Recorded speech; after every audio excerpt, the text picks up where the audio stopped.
Well, it's nice to meet all of you. My name's Warren Breindech. I'm coming from University of Arizona. I've been to Brazil a number of times, but I've never been in Brasilia. So I'm pleased to be here. I'm going to be talking about a new type of transplant. It's a transplant which started about 15 years ago. It involved moving composite tissue. Is there too much of an echo? No, okay. This field has been given two different names. It is called vascularized composite allotransplantation, or it's called composite tissue allotransplantation. It means the same thing. It literally means the ability to transplant any tissue in the body. It started with hand transplant. It's gone to face transplant, abdominal transplant. And if you think about it, anything, penis has been transplanted, and it's theoretically possible to do a total body transplant. To take the body, the head off one human being and put it on another. There's actually been a request for that from a paraplegic. We're not there because of spinal cord regeneration, but it's possible. So this represents really a brand new frontier. Now, what I want to talk about is really some basic concepts. And I want to start with the concept of unreasonable people. Bernard Shaw said, "Reasonable men conform to the rules of society. Unreasonable men try to conform the rules of society to them." That's why all advances are made by unreasonable men. So in the process of trying to change things, you need people who want to speak out about what's the consensus. In our last talk, which just took place, it was the concept of changing the paradigm of how we interact and follow patients who have been transplanted. Composite tissue is a huge paradigm shift. So I want to talk about the value of being unreasonable, the dangers of consensus, and the key to this whole talk is the fallacy of the high antigenicity of skin. So all great truths begin as blasphemies. It was considered impossible to transplant skin.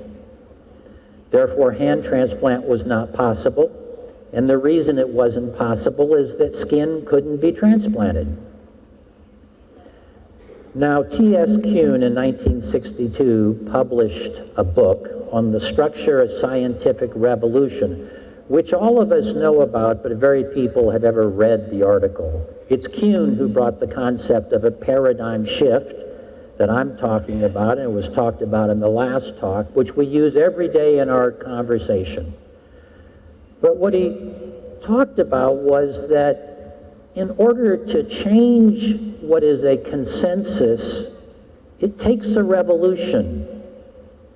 And that revolution can cause damage and can be oftentimes very conflictual.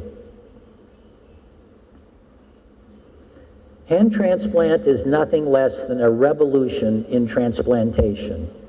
And it is my belief that the solid organ transplanters still don't understand that revolution and how it reflects on solid organ transplantation.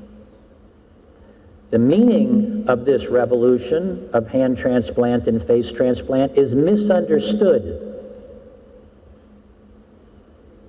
Most people believe that the triumph of immunosuppression over skin rejection is what hand transplant and face transplant are telling us. My belief is that it is a triumph of Starzl and Zinkernagel over skin. And by that I mean I'm referring to their 1998 article when they said that immunity or forms of tolerance for any antigen is governed by the migration and localization of that antigen.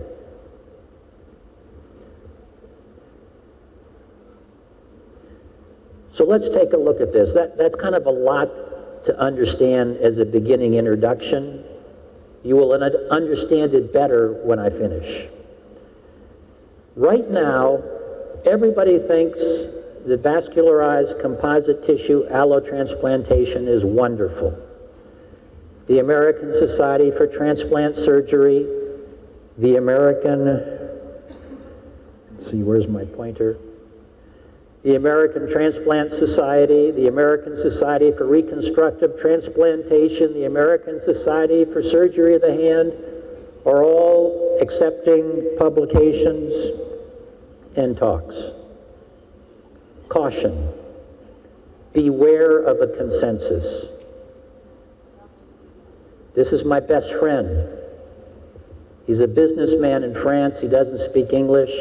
I met him in the south of France when he stole my girlfriend 20 years ago. He introduced me to my wife. He tells me all the time what I should be doing. This is my 2.5-year-old. He knows exactly what I should be doing. Here he is being baptized in Poland because my wife is Polish, and that's one of the heads of the Polish transplant team. And they're probably conferring right now to decide what I should do during his baptism. That's my wife, who always knows what I should do. This is me trying to convince my son to go forward to be baptized. And here we have my mother-in-law, my wife, my niece, and my 2 dogs. Now, what does this have to do with transplant? When someone comes to your front door with a good idea for you, and it's your wife, your children, your mother-in-law, your lawyer, your priest, and your dog, run. Be careful. A consensus in medicine has to be valued every single day again. It is only through breaking of consensus that we move forward. At the start of hand transplant, there was a consensus that hand transplant was bad. Now the consensus is that everything in composite tissue that you transplant is good. I'm here to tell you that's not true. So we're going to go through how did we get here, where are we now, what is the future, and what are the hidden facts about face and hand transplant that no one's telling you.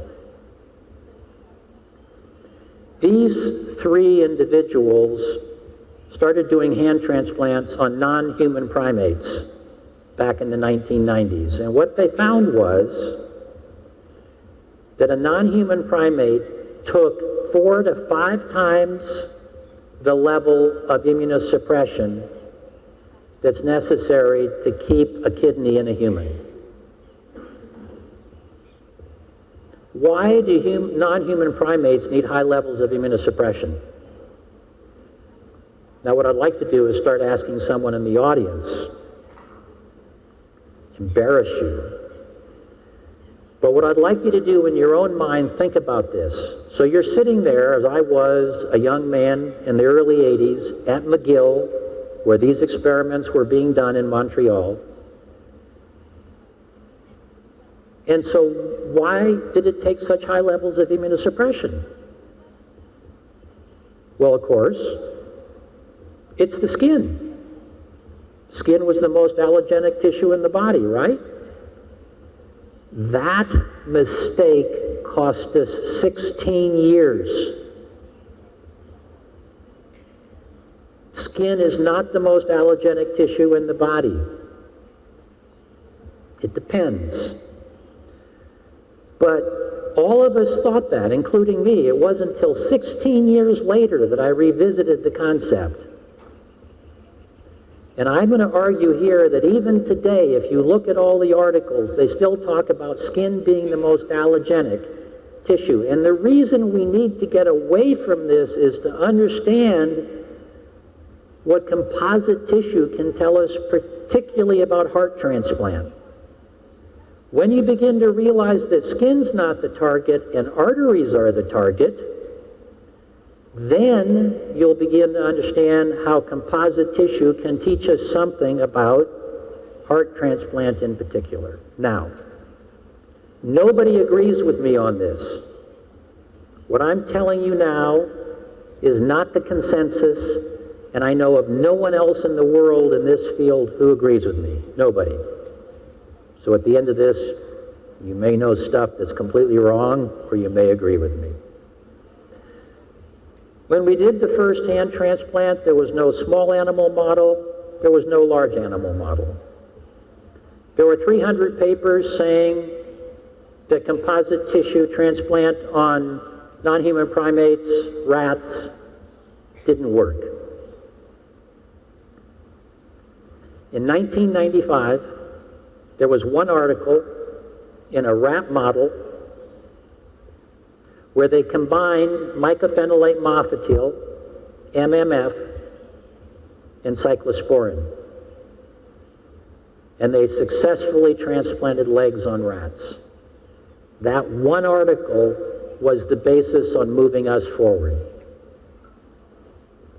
Bone and joint, nerve, tendon, muscle, and skin had all been transplanted already. So here we were where everyone was saying a hand transplant couldn't be done, and yet every tissue in the hand had already been transplanted. Skin was transplanted by Wendt in California, who took kidney transplants and put a skin graft on the recipient at the same time they put the kidney in, and demonstrated that skin grafts were not rejecting. And skin grafts are more allergenic than a hand. When you put that composite tissue together, for some reason it has less allergenicity, and I'm going to talk about what that reason is. So all tissues had previously been transplanted. We saw what nobody else saw. Discovery is seeing what everyone else sees, but thinking what no one else thinks. And all of our data, except for one or two articles and one study or two studies we did, we stole. Talent imitates, genius steals. So we developed a model to have a large animal model in the pig. This consisted of skin, bone, nerve, muscle, artery, vein. We transplanted it on the pig. When we didn't give immunosuppression, it rejected. We took biopsies to follow the rejection because, of course, we thought skin was the most allergenic tissue. There's our little piglet. They went from 60 pounds to 300 pounds in about 3 to 4 months. And we were able to transplant the leg. It took 250 nanograms along with prednisone and MMF to keep the legs on. We demonstrated that the non-human primate was totally different from the pig because it was a different species. And the fact that we didn't think that in the early 1980s delayed hand transplant for 15, 16 years. So it was species specificity, not the skin, that was the problem. The first successful large animal model with CTA on human level immunosuppression was the Louisville pig, as I call it. Louisville was where I was at the university there. And it's the intellectual foundation of CTA. We had broken a rule of transplanting skin. We had been successful. So as the Dalai Lama said, know the rules well so you know which ones to break. We got ready to do our first transplant, and the French did one before us. They did no experimentation, they had no publications. We had already done 14 publications on how this should work. So I lost the opportunity to be the first person to do a hand transplant. History in 1,000 years from now, my name won't be there. The French name will be there. Life's not fair. Get used to it. You want to hear God laugh? Tell him your plans. This is the second transplant in modern time. We were 3 months behind the French. This was a unilateral hand transplant on a patient who had taken his hand off in a bomb explosion. This is the donor. Donor dissected out. The recipient. The repairs. On the table before leaving. This is the longest surviving composite tissue in the world today. The French patient lost his hand at 26 months. This patient will be 15 years in January. This is a picture of the hand going on, which was published in the Newsweek. The first hand transplant change in the U.S. changed scientific dogma. After that, we did 5 more transplants, so there's a 6th that I took care of before I moved to University of Arizona. I would like you to see what can take place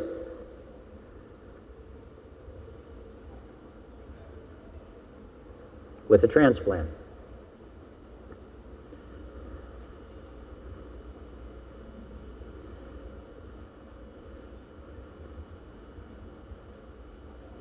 The thing to notice here, which is important,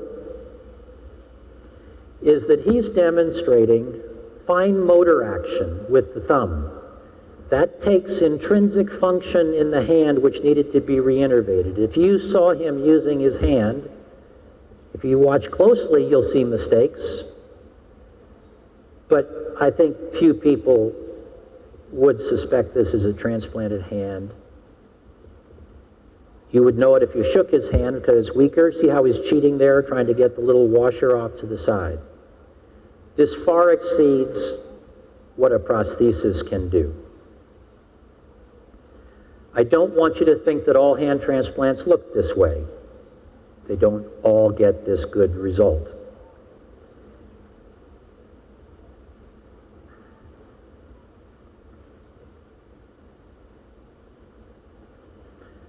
I think it's important here to watch how he struggles in this patient to get around the block because he has difficulty extending his fingers. As the block gets smaller, he's able to do more with it because he doesn't need to extend his fingers. He has a very strong thumb. The reason that he's having trouble extending his fingers is those muscles were damaged at the time of his amputation. And when we transplant a hand at the wrist, we're not transplanting the muscles. He has to use the muscles that were there. This patient has the opposite problem. He can get around big objects, but he has trouble as the objects get smaller. So the main point of this is that every hand transplant, and I'm going to show data later that's going to confirm this, is dependent upon what you've got left in your arm. The hand that we take as a transplant is close to perfect. So it's the opposite of a replant. A replant is when you cut your hand off by accident and you put your own hand on. You'll notice how he struggles here as the objects get smaller. Now this is going to be an important point that I'm going to come to later in the talk. We have transplanted people who had their hands This patient was burned so badly that he had no motion in his hands. When he would be at a movie and wanted to use the bathroom, his wife had to go with him to help him unzip his pants. He had no function even though he had hands. This patient's not one of my patients. He's from Munich. He was transplanted at the level above the elbow, high. He now has loose grip and bimanual, and he's gotten free of needing 24-hour care. There have been 100 hand transplants, 27 face transplants, 2 penis transplants, 2 uterus transplants, trachea, abdomen, femur, and knee. This is an abdomen and an intestinal transplant where they couldn't close the wound. This is the first face transplant done by Dumenard in France, showing that much like hand transplant, composite tissue can survive. So where are we now? I'm going to give you all the results in the world. I know of every face and every hand and basically what's happened by being both a doctor and an investigative reporter. I've called Turkey, France, Poland to check up on the patients. I've sent a team to Poland to look at some of their results. I'm missing only one patient that I'm aware of, so I just don't have all the data, and that was a patient who had bilateral hands transplanted in Mexico, and the patient died on the table. If you look at the total world, there are 93 hands transplanted on 77 patients. 16 hands were lost. 2 were bilateral hands in face, but there's 3 patients, there are 2 patients that had 3 hands that also had legs being transplanted with them that aren't included. That's why in the first slide I talked about 100 being done. So the point is the numbers get confusing, and I'm going to try to make it simple. If we just talk about hands, you 1 hand or 2 hand, there have been 89 hands transplanted on 79 patients. There have been 12 losses. 50% of those losses were in China. Why? Because in China they couldn't guarantee that all patients would get immunosuppression. So there's 2 different treatments, one in China, one in the rest of the world. So I excluded all the Chinese patients, both those that did well and both those that didn't. That leaves us with hand transplants. But I excluded face and bilateral hand. That's different. I only looked at patients who had had single or double hands. 75 hands on 54 patients. 6 grafts lost, 92% allograft survival. Now, those of you who are transplant surgeons in solid organ do not have a record of 92% allograft survival when the average hand now is out past 5 years. There have been 27 face transplants. 2 of these face transplants had hands transplanted with them. So I excluded them. That leaves us 25 faces. But one of the faces was done in China, and he died, and we don't know why. And we know that he wasn't taking immunosuppression. That's been published. We don't know if he lost his face and got infected. So I excluded him. That leaves us 24 face transplants. One of those patients has died for a 96% allograft survival, but a 4% mortality. So hand transplant and face transplants, if you're a transplant surgeon, the first thing you should see from this, you should be saying, where's the chronic rejection? Why are face and hand doing so much better? Now, face only has a 3-year history on average. I mean, the longest one is out further than that. But hand transplant, the average patient is over 5 years now. There's a group who had multiple extremities transplanted. There are 3 patients. One had 2 legs, one had 2 legs and 2 arms, one had 2 legs and 1 arm. There's 100% hand and leg loss, and there's a 67% mortality.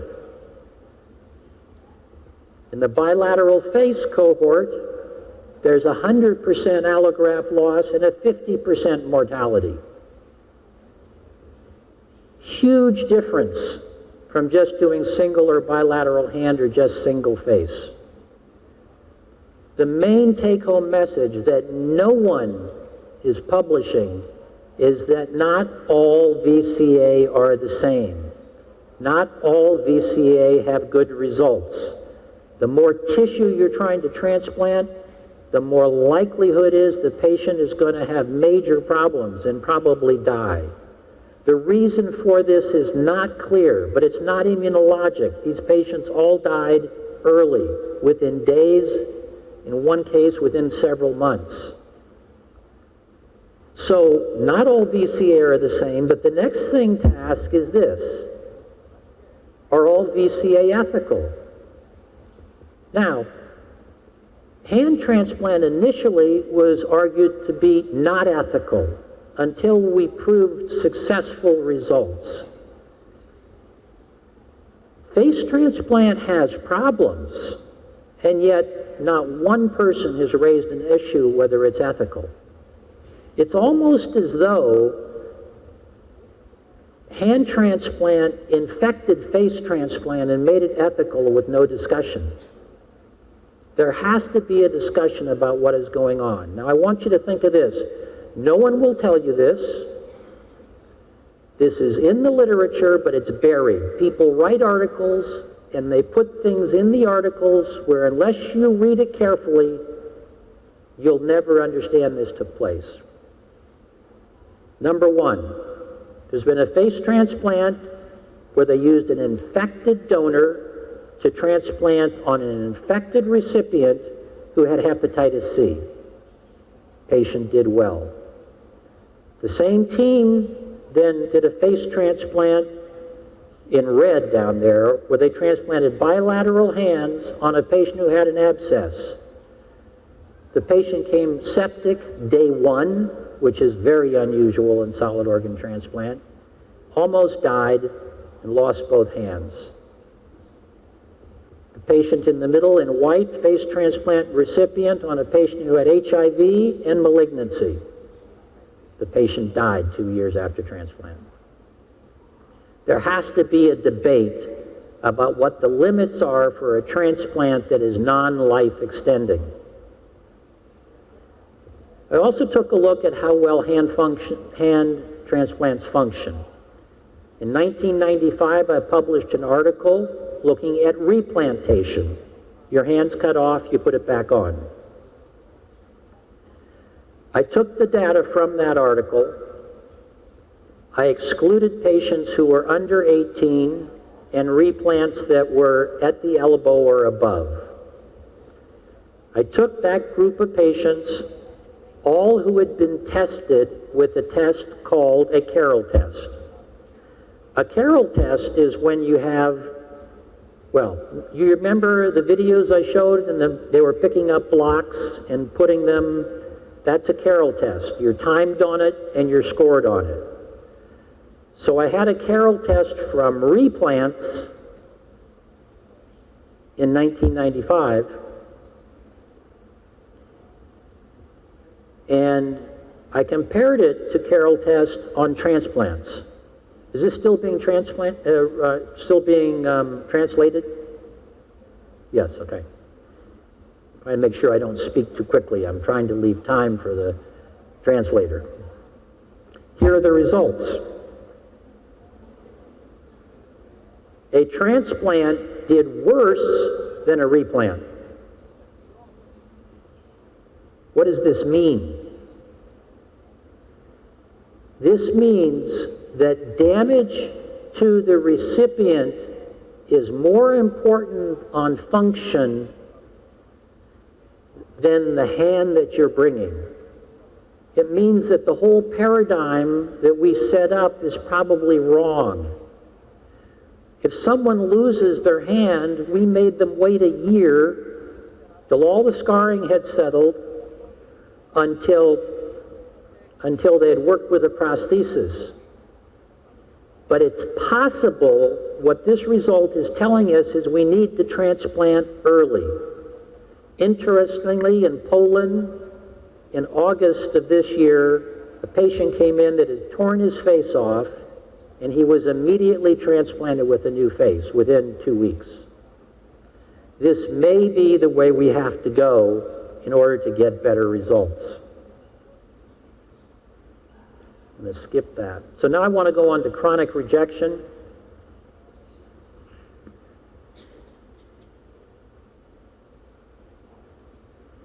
Which is probably the most important point of this talk, the most surprising fact in hand and face transplant, and it has the most meaning for what's going on in solid organ, possibly. Everybody was talking about the fact that we weren't losing hands from chronic rejection. We had one loss, but very low numbers. So we did a Kaplan-Meier study, and the green curve is kidney. We used the STRT data of 8,000 kidneys against the hand transplants. Now, the trouble is we have such few hand transplants, we could not prove statistical significance. So the Kaplan-Meier couldn't help us, even though it looks like there's a big difference. Well, we know there's a big difference because by 10 years, 50% of kidneys have been lost.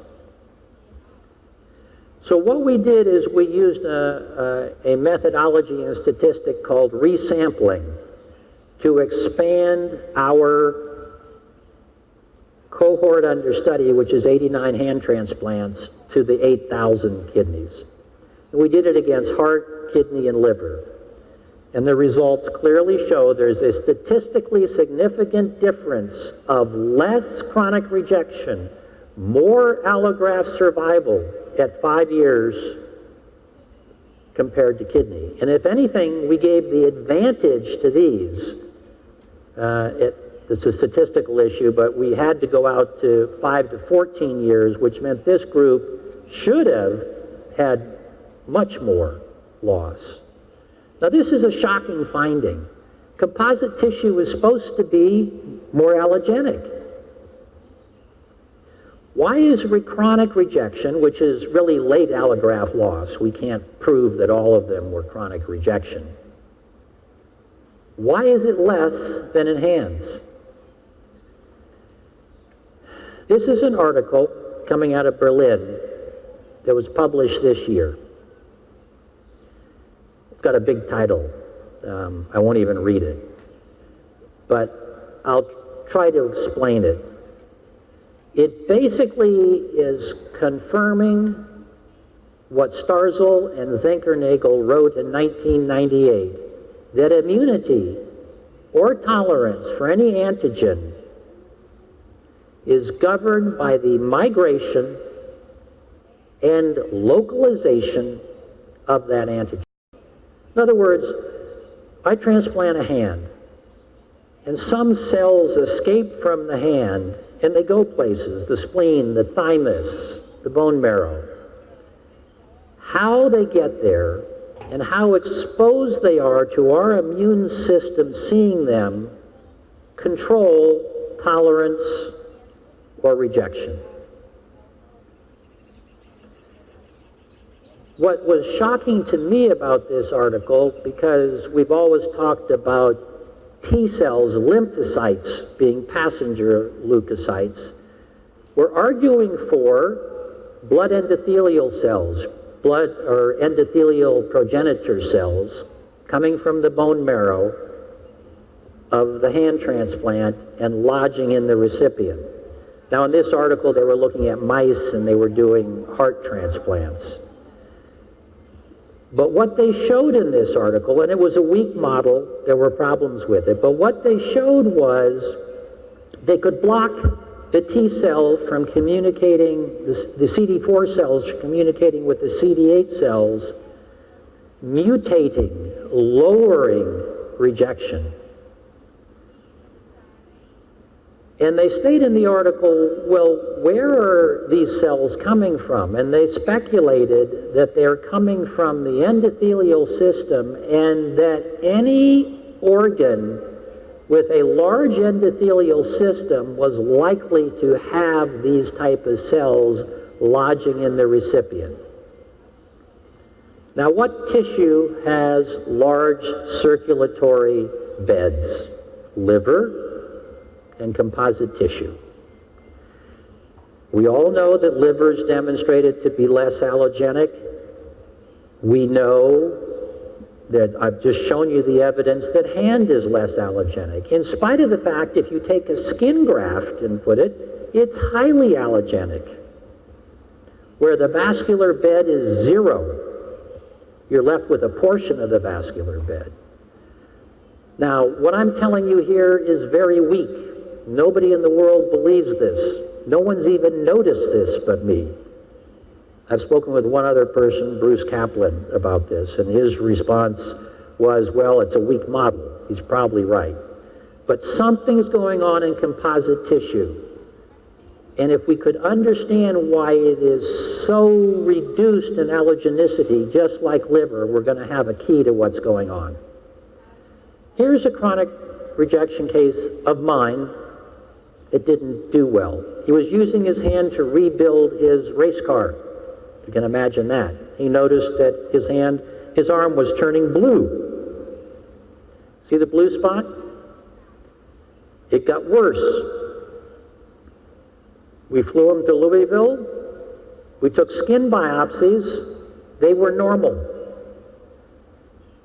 We did arteriograms, and it looked like his vessels were blocked. We went in there and found that they were blocked. Now, there's one thing you need to understand before I show you the next slide. This is a cadaver. I've dissected out the radial and the ulnar artery. When we took our recipients in several cases, we took a long recipient artery and plugged it into the brachial artery so we could be out of the zone of injury. What we did was guaranteed ischemia reperfusion injury by taking a long, you would think an artery with blood going through it could keep itself oxygenated. But unfortunately, when this patient started having trouble, I took him to the operating room, and this was all as hard as rock. And when you looked at his vessel, when we did post-mortem on the arm, the patient didn't die, but the arm, he had occlusion, and actually this is worse than it is, but from here to here is intimal expansion. In reality, this shrinks when you put it in formaldehyde, so it exaggerates how bad it was. But it was bad enough to stop circulation. So what this is telling us, well, the first thing is we didn't know what was going on. We didn't know if all our patients had this. So we started looking, and I'm going to show you data. All our patients showed some element of intimal hyperplasia. All of them showed some arterial problems, even though the skin was normal. So arteries are the target organ, not skin. Nobody agrees with me on this. Nobody. Here's the proof. Number one. If you look at the knee transplants that were done, all of them were lost. One of them was lost to infection, but the other 5 all suffered late loss slowly. Now there's a joint when you do a hand transplant, the wrist. Why wasn't that joint lost? The reason is the knee, also like the patient I just showed you, was taken only as the knee with a long artery stripped of its surrounding, also, in my opinion, making it avascular or suffering vascular damage, not immediately, but over time. Number two,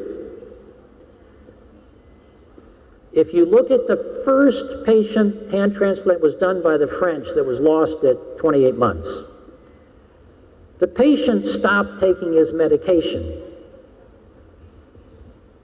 If you look at the results that were published by the French, there was death of the skin, there was damage to the muscle. They say nothing about the arteries, the deep arteries. They don't mention them. We got a hold of those samples, and Dr. Grantla, myself, and I'm blocking on the pathologist from Pittsburgh, who's one of the top in the world on chronic rejection, said that the arteries that were deep did show intimal hyperplasia. Now, why the French didn't mention it, I don't know. Maybe we had a different block, but I mean, I'm suspicious that they just were so focused on the skin, they didn't think that was possible. Number three, the French then went back and looked at their face transplants and their hand transplants, and they biopsied the skin, and they found no evidence of chronic rejection. And they said, see, chronic rejection doesn't exist in CTA. Well, unfortunately, we took all 6 of our patients back and biopsied them deep, and they all showed intimal hyperplasia. Not in the skin, but in the deep arterioles, deep to the skin and subcutaneous tissue. Now think what this means. Everybody doing these almost 150, 160 cases are following their cases by skin biopsy. Skin biopsy won't do it. Here's the fourth and a key article. This is a rat model done by Dr. Lee, who's now at Hopkins. And in this rat model, the first structures that are damaged are the arteries. The skin is the last. They did a leg transplant on the rat. Then they lowered and raised immunosuppression, giving acute rejection episodes, 19 of them, in 3 months, and then they studied it, and they found that skin was the last structure. Skin is not the target of chronic rejection. So, my main push is to make sure I don't go over time. And I've only got a couple of minutes left. My main push is to focus on this issue. That the target of rejection in VCA is the artery. Deep arteries first, skin arterial second, skin itself last. Skin biopsies, therefore, aren't going to help you. They're going to tell you late. When your skin is showing evidence of damage, it's already happening in your arteries. And I call this the deep arterial theory of chronic rejection. But actually, I don't even think that it's antibody mediated. I think it's T-cell mediated. Once again, no one agrees with me on this. Everyone tells me that's the way they thought in solid organ, and they eventually found the antibodies. No one's ever reported antibody rejection as a loss in any of these patients.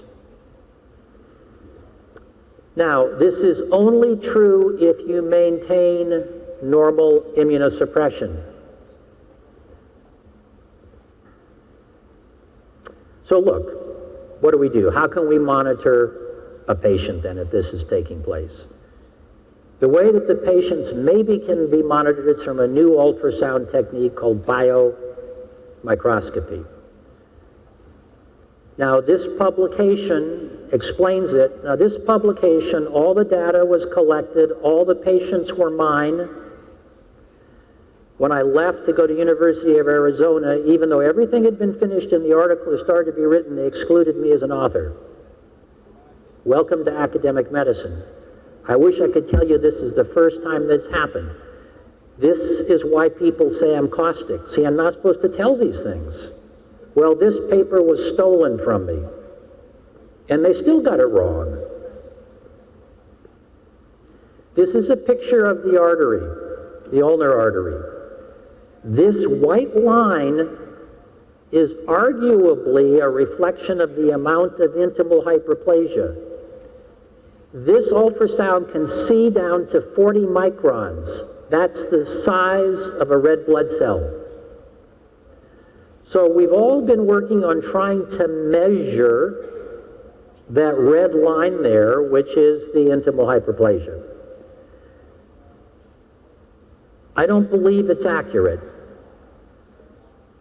What we've been working on is using a model of intimal hyperplasia in a mouse. And what we've been able to show, now kind of follow me here, because this is really critical. Instead of trying to look at the intimal hyperplasia on histology, we can measure the blood flow. So here it is in a normal, and see how far, that's a measure of the blood flow right there. And so see how it dampens here, it decreases? We believe we can measure the elasticity as a measure of chronic rejection by looking at the difference between here and here. Now, this is highly experimental, but if it works, it would have tremendous influence on our field, and it would also have influence on heart transplant, which looks very similar to hand transplant. I'm going to end by talking about long-term renal function. Dr. Ojo in the New England Journal of Medicine in 2003 published an article, which is kind of a key article, where he looked at 11,000 transplants who were non-renal. These patients had heart or liver, but not kidney transplants. He studied them out for as much as 10 years with an average of 36 months, 16.5% had renal failure, and almost 29% ended up with a transplant or dialysis. In hand and face transplant, there's only been one report of a face that was on dialysis for a while and the kidneys recovered. And there's no reports of renal failure in hand transplant, none. That difference is empirically, statistically significant. Why are the kidneys being protected in hand transplant and in face transplant? And I'm not sure I have an answer. The Pittsburgh protocol has been one that's gotten a lot of press. They've published 10 articles saying it's wonderful. What they do there is they give bone marrow. This is Starzl's protocol. They give bone marrow that's unmodified. In other words, they haven't taken the T cells out. They just take the donor bone marrow and give it to the recipient. And they say that helps get the passenger leukocytes in. They've only done 5 patients. One of those patients is in renal failure. He's got she has a GFR of 40. Now, it's kind of out there now. They tried to hide it for a long time. They're only giving those patients monotherapy. Every time they had a rejection episode, they increased the tacrolimus and damaged the kidneys. They do have one patient who's on 3 doses of tacrolimus a week, that's all. But they also have one patient who's in renal failure. So there you see the way the immune system can balance itself. This is the last slide, and it's an important slide to understand the motivation for people who want hand and face transplant. This is an article out of the University of Louisville where they ask patients how badly do they want a hand. So I can ask all of you this right now. Imagine you lose both hands. And I say to you, you're going to live to be 80 with 2 hooks, and I show you a picture of what you can do. Or you're going to have 2 hands, and I show the pictures like here, but I'm going to take a year of your life. If you say okay, then I say I'm going to take 2 years of your life. If you keep saying okay, I keep dropping it. Until eventually I find your preference for that health state. How many years of your life will you trade? It turns out that people will trade a lot for a face. This is the number of years, percentage-wise, of their life they're willing to trade. 40%. The red are kidney transplant patients who took the test. So people always said, well, if you had a transplant, you wouldn't want, if you knew what it was like to have a transplant like a kidney, you wouldn't want to ever have a hand transplant. Not true. Face and partial face, people want more than a kidney. They'd rather be on dialysis than not have a face. Hand transplant, single, is down here. They'd rather have a kidney than a hand. So this is not a perfect study. There's methodologic flaws and debate. There have been now 3 studies that have kind of grappled with this. But over and all, we keep saying the same thing. People have preferences. There are patients that are going to want this, even if it shortens their life. I'll end it there. It was a long talk. I want to thank you all very much for listening, and I hope I taught you something about composite tissue. Thank you. And I'll answer any questions. Congratulations for your challenging talk. And my question is regarding the allograft skin aging. Does it follow the donor age or the recipient's age? Say it again, I didn't understand. I mean, it's the echo that's... regarding the allograft skin aging, does it follow the donor's age or the recipient's age? So the skin you're asking about? Yes. I mean, the allograft, regarding the allograft skin aging. Antigen? Aging? Aging, yes. Oh. Getting older, yes. Okay. Does it follow? Yes, that's tough to say. I mean, we don't know from what we can see.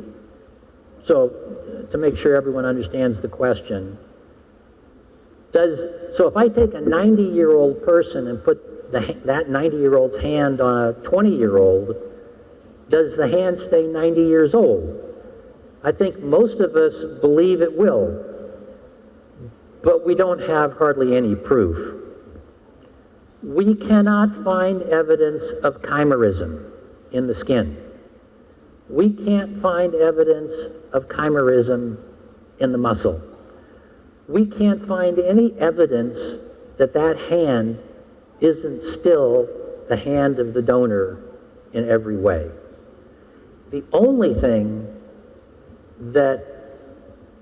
where we see a difference is in the artery when it starts getting into hyperplasia. And it's always in the donor. Most of the people we transplanted, there wasn't too big an age. Sometimes as much as 20 years or 15, but not older. Okay, someone's got to fight with me here, or I'm going to... Well, actually, congratulations for your talk. I work with bone marrow transplantation, so nothing to do with hand. And there is a different method of doing bone marrow transplant that we have been doing, is doing haploidentical transplant.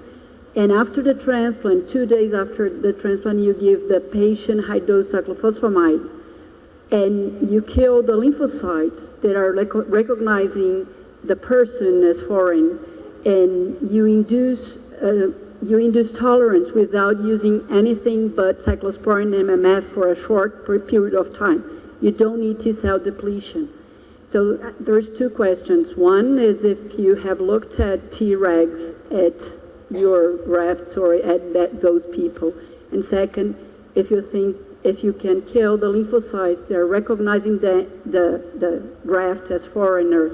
You think if you could do it in pigs, if you can try, what do you think? Okay, first of all, where are you from? Here. Here, okay. So I want to talk to you afterwards because we won't be able to get through all of it. And I want to repeat the question so the translator, if you can translate again so everyone understands, because it's a terribly important question. If you take a solid organ transplant and you give bone marrow from a haploid, from a half identical, and give it to the recipient and use cyclophosphamide, you can get tolerance. Now, nobody can get tolerance, and the reason is we don't know how to measure, prove tolerance, but I understand what you're saying. They're off immunosuppression, they look good. So the question is, have we done that? And have we found any evidence of T regulatory cells, or have we used cyclophosphamide? What do we know about tolerance? Okay, you asked the right question to the right person at the right time, because what I'm going to tell you is going to make me once again an unreasonable person. I worked for many years with Suzanne Ilstat. I worked with her when she was at Allegheny in Philadelphia. I helped recruit her to the University of Louisville. I have about 6 or 8 publications on rat models using mixed allogenic chimerism. So although I'm a plastic surgeon, I know a little bit about immunology. We got $10 million from the military to do transplants on kidneys and hearts using Dr. Ilstat's bone marrow infusion. And I was doing basic research and using part of the money to do hand transplants, and our hope was the two would come together. In 2009 or 8, a patient died on the kidney protocol. The patient was on a protocol of fludarabine, radiation, and Dr. Ilstat's unmodified bone marrow infusion. The HLA was a complete or close to a complete mismatch. The patient died of a seizure while getting the bone marrow infusion. I believe the patient died from a fludarabine overdose. Nobody knew, I mean, it's incredible to believe this, understood that fludarabine can't be given in on a patient that doesn't have good renal function at a normal level. That patient was figuratively and literally buried. The patient's never been talked about. It's never been reported. It's one of the things that makes me very angry. Every time I talk at a national meeting, and you can quote all this is unethical. Dr. Ilstat then took her program to Northwestern, where she added cyclophosphamide. I think, but do not know, she reduced fludarabine, because she won't publish, as you probably know, she hasn't published what she's doing. And now she has a group of patients that are complete HLA mismatches that are off immunosuppression. Now, here's my question. Would you believe the results of a doctor who didn't report the complication but is now telling you everything's wonderful? You don't have to answer that because I know what the answer should be, and if you hopefully you're in agreement. So yes, I was very close to considering following that protocol. But when that patient died and when I saw how that patient was handled, I lost faith in the information that's being published by Dr. Ilstat. and you can quote me on that. Now, tolerance is what is necessary for composite tissue.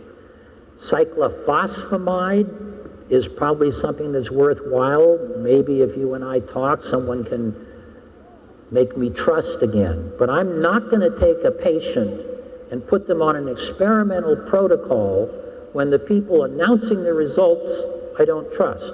I trust David Sachs, but I'm not going to use his protocol because I don't think it's invasive enough. He does thymic radiation only. The other problem is you're using haploid, David Sachs is using haploid. We do not have a system for haploid yet in the United States for hands or face. We could, and I wrote a grant with Bruce Kaplan on this. There's 8,000 kidneys donors a year in the United States. If I could get 1,000 of them to donate a face or a hand, and I only have 1 or 2 recipients in the whole United States a year, I could probably match them. I submitted that as a grant, and I got the lowest score that you can possibly get from the military in terms of its value, which means it's a good idea. So that was a long answer. I'd love to do tolerance. I don't trust it yet for hand and face. Sorry, that was a very long answer, but I hope it was interesting for you. And let's talk afterwards, and we'll, compare notes. Okay. I have a question from here, behind you. Behind me? Oh, yes. Sorry, it was like God. Thank you for your presentation. And I think there are 2 points in composite tissue transplantation that we must consider different from other transplants. That first, our patients usually are in very good health conditions. That means we have time to prepare the patients, and we need time to individualize each case in order to plan the transplantation. So considering that we have time and we are discussing about tolerance, how can we plan to induce some kind of tolerance preoperatively, even if in theory or with drugs or doing some other type of non-stimulation, but some kind of approach to this? Yeah, so that's a very good question. I'm going to break that question into 2 parts, and we'll start with the more challenging one. People are doing tolerance protocols on kidneys, and I presume hearts.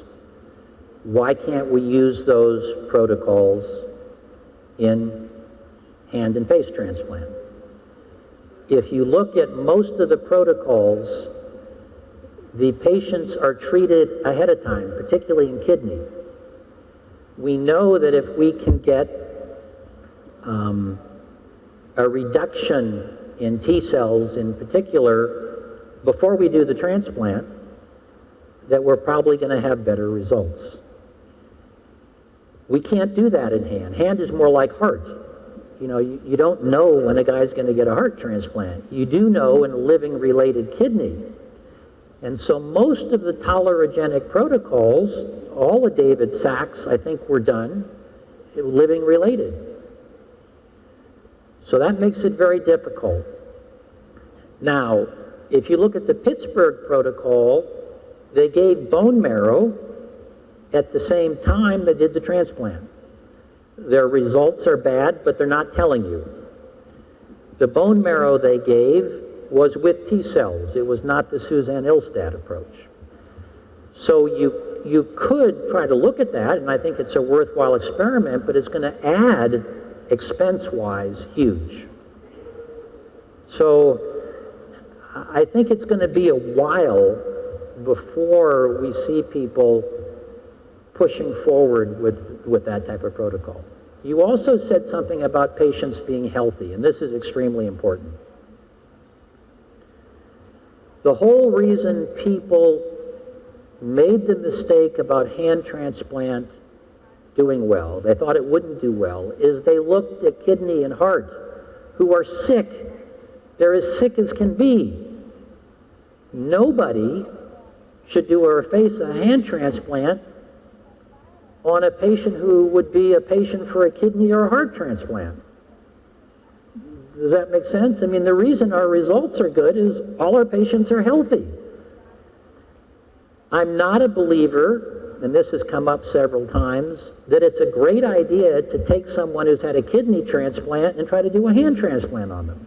I'm not against it, but you know, you got a sick patient who got a kidney, and now you're going to make them sicker by trying to involve a hand. I'm not saying don't do it, I'm just saying be realistic. The results of hand transplant are astounding. Less chronic rejection, no major complications, no death. Part of that is the fact that patients were healthy. Thank you all very much. I'll talk to anyone afterwards. Danke, Harley.